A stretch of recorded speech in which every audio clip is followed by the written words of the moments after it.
চোর। আর তাকে কি করতে হবে? সে বংশীগড় থেকে যমুনার তীর পর্যন্ত যে হেরে যাবে আর বাকি সকলকে কাঁধে করে নিয়ে বংশীগড় থেকে যমুনার তীরে তাকে পৌঁছে দিতে হবে, যাইতে হবে এবং আসতে হবে। তো এইভাবে যখন খেলার নিয়ম স্থির হলো, সকলে মিলে গাছ থেকে পাতা নিয়ে আসলো, এনে সকলে মিলে সে কানাইয়ের হাতে দিয়ে বলছে, কানাই তুই পাতাগুলোকে ধর, আমরা একজন একজন করে পাতাগুলো বের করছি। একজন একজন করে নিচ্ছে আর সকলে মনে মনে ভাবছে, আরে আমরা প্রতিদিন তো এই খেলায় খেলি, আর প্রতিদিন খেলা খেলে প্রতিদিন হেরে যায়।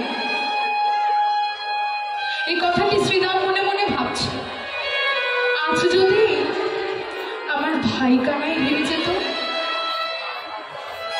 এই শুধু একটি ব্যক্তি আছে যে কখনো কোনোদিনও খেলায় হারে। মনে মনে বাসনা, যদি কানাই আজ চোর হতো, কানাই খেলা খেলি প্রতিদিন, আমি জেতার আনন্দটুকু অনুভব করতে পেরেছি, কিন্তু খেলায় হেরে গেলে যে কেমন লাগে তা তো আমি কখনো জানি না। অন্তর্যামী ভগবান যেখানে জেনে গেছে, ভক্তবৎসল ভগবান আমার কি করলে ভক্তের মনের বাসনা পূরণের জন্য সেই ছেঁড়া পাতাটা নিজের হাতে রেখে দিল। এমনি করে একজন একজন করে যখন সকলে পাতা নিয়ে নিয়েছে, শ্রীরাম দেখে বলছে, কিরে সুবল, তোর পাতাটা দেখি, এই মধুমঙ্গল তোর পাতাটা দেখি। এভাবে একটি একটি করে সকলে পাতা দেখছে, কই কারো পাতাতে তো ফুটো নেই, ফুটো পাতাটা গেল কোথায়? সকলে যে যারটা দেখছে, তাই তো পাতাটি গেল কার কাছে?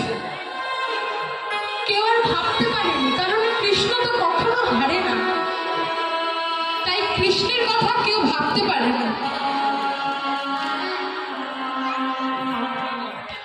শ্রীরাম দেখে দেখে যখন সকলের পাতাটা দেখা হয়ে গেল, সে একটু স্তম্ভিত হয়ে বলছে, কই সবার পাতাই তো ভালো, তাহলে ছেঁড়া পাতাটা কার কাছে গেল? কানাই, কানাই তুই বদনটা অত মলিন করে রেখেছিস কেন? কানাই আমার ছেঁড়া পাতাটা নিয়ে মাথাটা নিচু করে দাঁড়িয়ে রয়েছে। শ্রীরাম বলছে, কানাই এদিকে এদিকে দেখি তোর পাতাটা। কানাই তখন তার ছেঁড়া পাতাটিকে সামনে দেখি, দেখি আজকে তুই চোর। যখনই ছেঁড়া পাতাটা দেখেছে সবাই বলে উঠলো, কানাই চোর, কানাই চোর, কানাই চোর। আর গোবিন্দ আমার মনে মনে ভাবলো, আহারে সকলের মনে এই বাসনা ছিল, আজ আমি চোর হয়েছি বলে সকলে এত আনন্দ পেল। এই যদি আমি আগে জানতে পারতাম, কতদিন আগেই তোদের সকলের বাসনা আমি বুঝে যেতে পারি। তাই খেলার নিয়ম অনুযায়ী কানাই যেহেতু আজকে চোর, একজনকে কাঁধে করে নিচ্ছে আর রেখে আসছে। এভাবে করতে করতে যখন শ্রীরামের পালা এলো, শ্রীরাম কানাইয়ের কাঁধে চেপে যখন সেই কানাই শ্রীরাম কানাইয়ের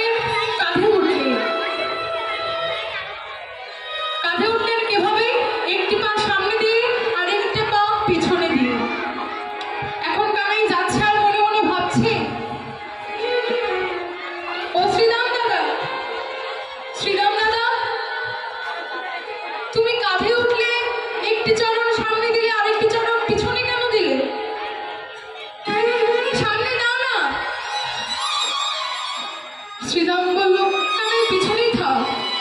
আরে দাদা তুমি সামনে দাও, তাহলে আমি পড়ে যাব।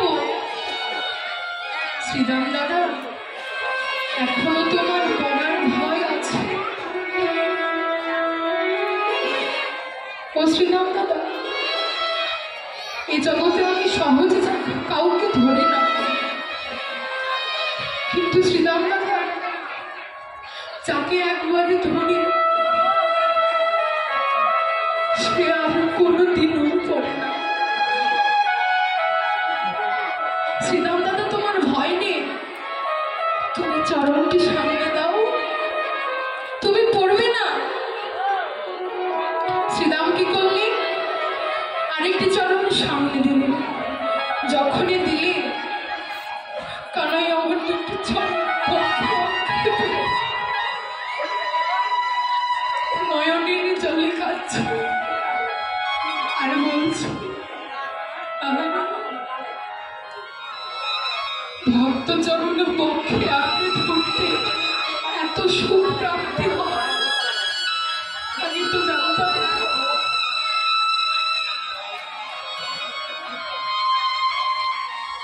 ভক্ত চরণ বুকে আঁকড়ে ধরলে এত সুখ প্রাপ্তি হয়, আগে যদি জানতাম। ও ভাই কেন ফেরার ধেনু, ও ভাই কেন ফেরার ধেনু, বাজাইয়া তোর মোহন বেনু, ও ভাই কেন ফেরার ধেনু, করো শ্রীরাম সরদহ সীমা,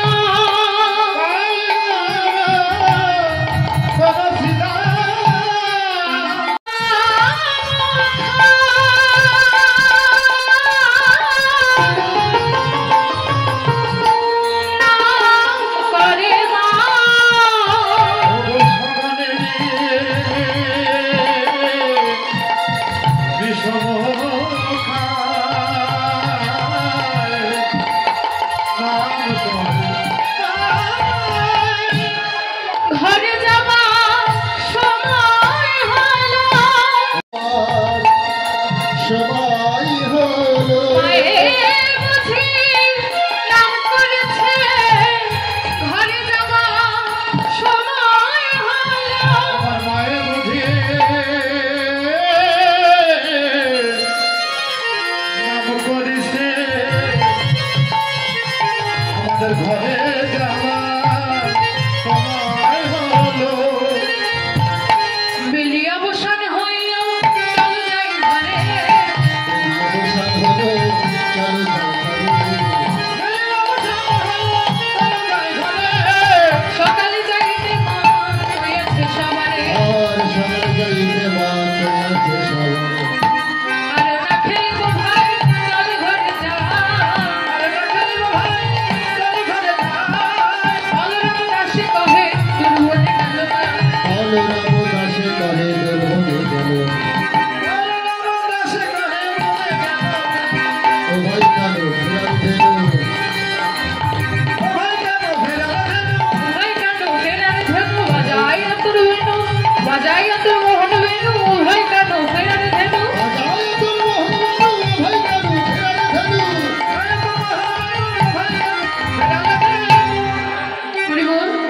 তাই আজ আমার গোবিন্দ তার সকল শাখাগণকে নিয়ে বলছে, বেলা গগনে আর বেলা নাই, মা বুঝে বিষম খায়, আমাদের তাড়াতাড়ি মায়ের কাছে যেতে হবে।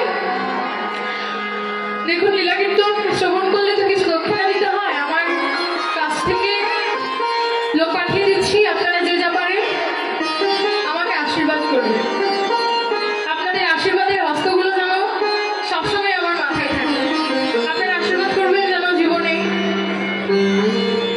বড় হতে না পারলেও যেন এভাবেই কৃষ্ণ নাম করে করতে করতে যেন শেষের দিনে এই জগৎ থেকে বিদায় নিতে পারি। গুণশয়া নন্দদোলা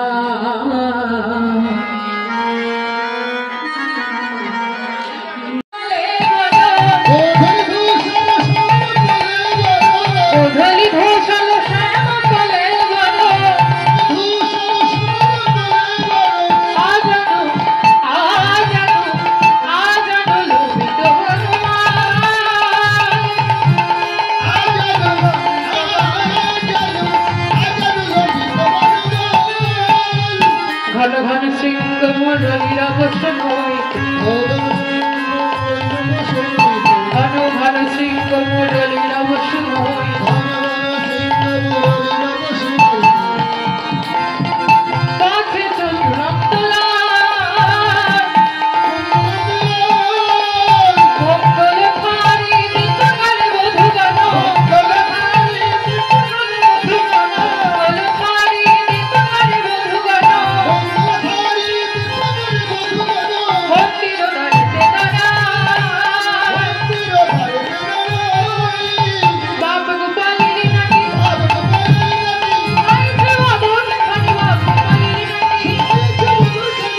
সকল পথে দর্শন